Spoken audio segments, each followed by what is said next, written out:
Weekend. It was an interesting one, another tight game here. I think these things help you prepare for what the postseason's all about. The head honcho, the grand poobah, Brian Dutcher, joining us on Xtra 1360. Dutch, Darren, thank you very much. Yeah, the grand poobah, now that's a Flintstone reference. I don't know if anybody even knows the Flintstones.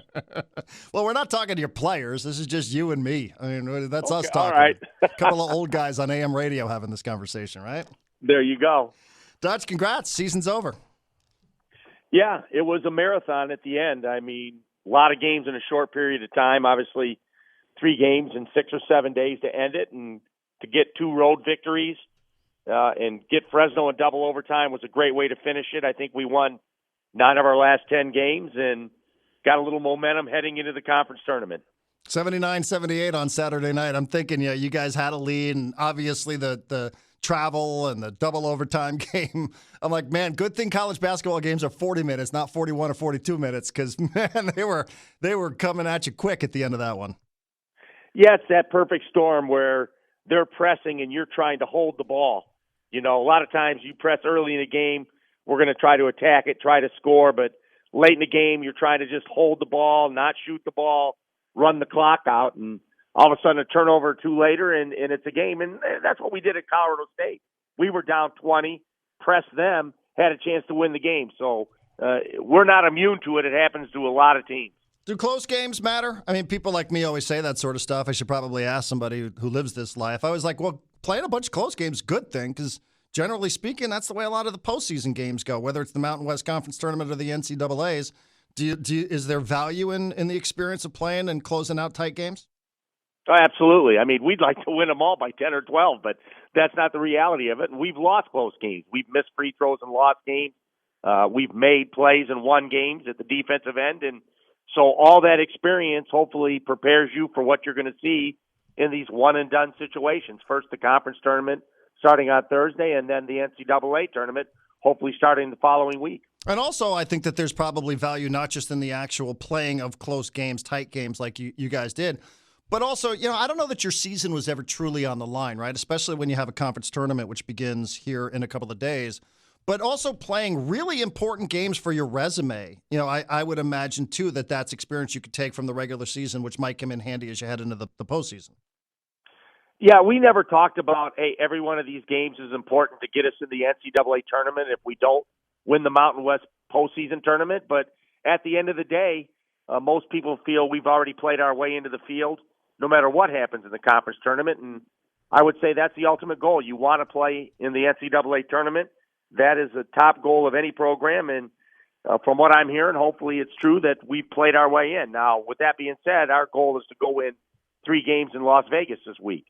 But to know that we've put together a resume that people feel good about, that they feel the Aztecs are an NCAA tournament team, means a lot too. Yeah, absolutely. I mean, I think that's playing with that kind of pressure is only going to, I think, hopefully for you guys, serve you well heading into the conference tournament, then into the NCAAs. Brian Dutcher's joining us on Xtra 1360. Dutch, I'll talk, we'll get into the future here in a second.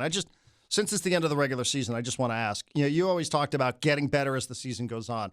What would you identify? What's the area where you feel like your team got better the most from the start of the season to the end of the regular season? Where did you see the improvement?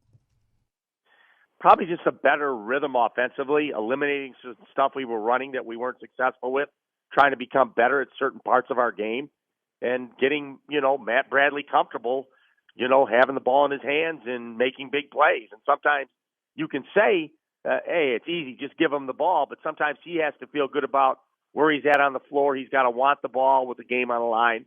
And I think he's doing that for us.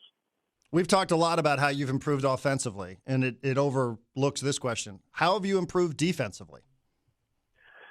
I think just all the different ways people try to attack us. It's ball screen defense is always important. Are you switching a ball screen? Are you helping back?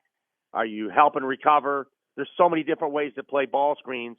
And then how are you going to help in the post? When they throw it to Orlando Robinson, can you play him straight up? Are you going to double off the pass? Are you going to double from the backside?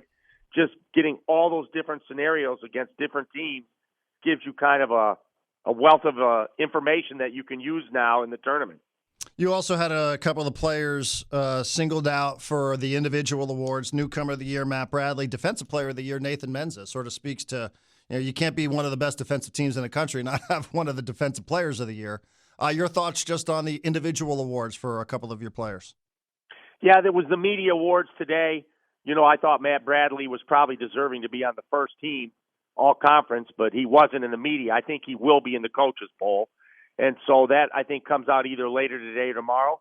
So this is one of the few places where the media poll and the coaches poll are different. And so we're waiting on the coaches, how they felt about all these awards tomorrow. You want to take a shot at the media while we have you? No shot at the media. Mark Ziggler put his vote. The only one I can talk to in the media is Ziggler, and he put his vote out publicly. And he had Matt first team, Nathan all defense, Matt newcomer. So he was a little more in line of what I was thinking and seeing. And so credit to Ziggler for putting it his own vote out there for everyone to see. All right, good. I like that. It's the rest of those clowns in this conference that don't know what they're talking about, apparently. Well, sometimes you look up and you got two players from the fourth place team on the first team in the Mountain West. And I think a lot of times the media looks at points. You look points and rebounds. And so this guy averaged 20, this guy averaged 20, this guy averaged this, and they put him up there. And sometimes I'm more along the lines of the coach of the year should be off the first place team. Leon Rice, the player of the year, should come off the first place team. And I think Keyjab's probably deserving of that. So coaches look at things different sometimes than the media does. Yeah, that's an understatement. Brian Dutcher joining us on Xtra 1360, and I don't mean that like in a bad way towards you, just so you know. Speaking of Ziggler, he wrote about this. He called it the dreaded 3 seed in the Mountain West Conference Tournament. I thought, I never heard it referred to that way. Dutch, is the 3 seed in the Mountain West Conference Tournament, is that considered a dreaded position to be in? Well, the late night starts are always tough. And so it's not bad playing late. We've played late this season, and playing late back-to-back's not bad. It's if you win those first 2 games, you're getting back to the hotel at 12 or 1 in the morning, and then you're playing at 3 in the afternoon the next day, and that's the hard part. And I think we did that our first year we won the title. We won a late-night game, and then we had to play New Mexico in an early game. So our whole preparation was have breakfast and talk about what we wanted to do in the championship game. And that's not having a decent amount of time to recover. It's like 12 hours you're playing again, and that's always hard on a team. Well, and does the recent scheduling with a bunch of makeup games, going back and plucking from the regular season again, does that help in any way prepare you for what's about to happen here during tournament play? Well, as much as we've been playing a lot of games in a short period of time, it should help because our bench is developed. Mm-hmm. But that quick a turnaround, a late night game, and then an afternoon game for the championship, I don't care who you are. That's hard on anybody. You are going to face the winner of Fresno State and San Jose State. How do you divide your time preparing? It's easy for me to be like, yeah, I would just spend my day thinking about Fresno. You just played them, but I'm sure you got to divvy up the responsibilities equally, or do you? How does that work when you don't know exactly who it is you're going to be playing coming up on Thursday? Well, each assistant will dedicate his time to one team or the other. I'll watch both of them, obviously. Fresno will be fresher in my mind. We just played them last week. So I kind of know what I would change if we played them again, what takeaways I had from the first game.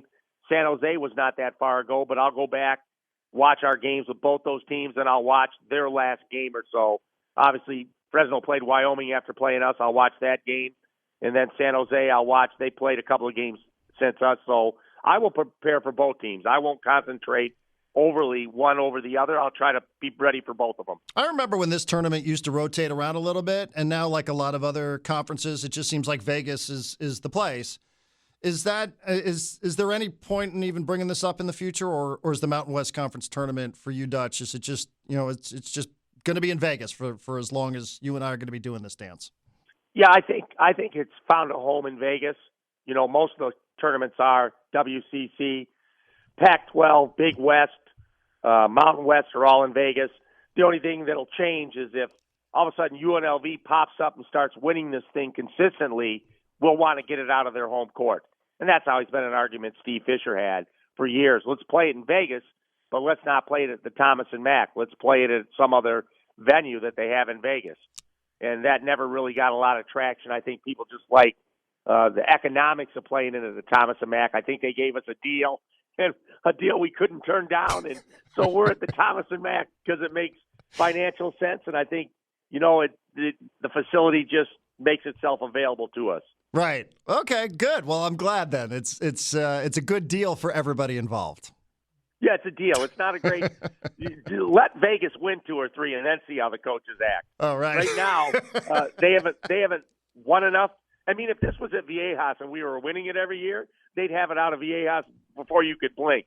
But until Vegas starts winning 2 or 3 over a 3 or 4 year period, it's not going to change. But they win a couple, then see what the coaches and the ADs say. So you like this tournament in Vegas unless UNLV somehow gets really, really good here and starts winning it on a regular basis? Well, I'd rather not play it in the Thomas Mack. I'd rather play it in a neutral site. You can play it in their city, but let's not play it on their home floor.